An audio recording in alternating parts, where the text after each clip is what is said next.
Ako nga pala si Owie Posadas. Nandito tayo sa isang malaking tent. Ayoko magsabi kasi ako'y mahilig mag-bet. Ano daw? Ngayon, joke lang. Ako naman, ako lalaban sa'yo. Ako naman maglalap ngayon. I'm 3 years old nang ikaw ay naman. Wait lang, ako muna pare. Oy, ibahin ko lang. Alam niyo, Owie, tinuruan ko siya. Ito lang.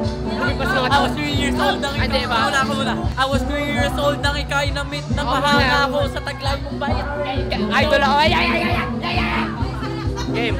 5, 6, 7, 8. Lumipas ang mga taon na nanatili ka pangarap na school ay buti ng mundo para ka lang mahalan sapagkat hindi sapat makita ka lang sa larawan. Isang kwentong binigyan ng buhay. Malis ka na ako naman. I was 3 years old nang ika'y namit na mahanga ako sa taglay mong bait. Ikaw ang gusto ng mga friends ko at di ko alam. Yan si Owie, salita na salita, wala, pinauwi ko na.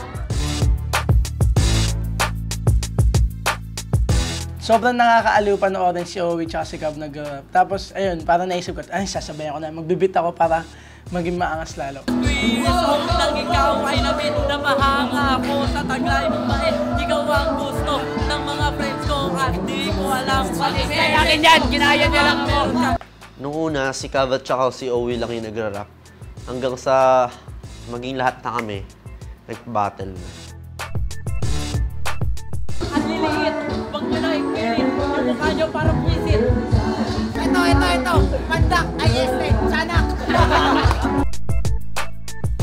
Malata naman sa mga itsura nyo, kaya i-judgemon. Ako kalakas ng Pokemon. Umalit kayo sa mukha ko, baka matandyakan ko kayo.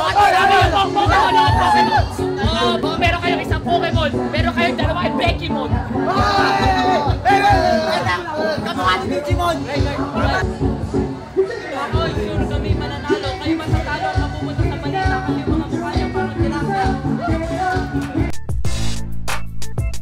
Kung sa kamukian lang naman kami mananalo. Kasi yung mukha nyo kamukha si Pepito Manaloto. Alam nyo ba kung bakit? Kasi wala.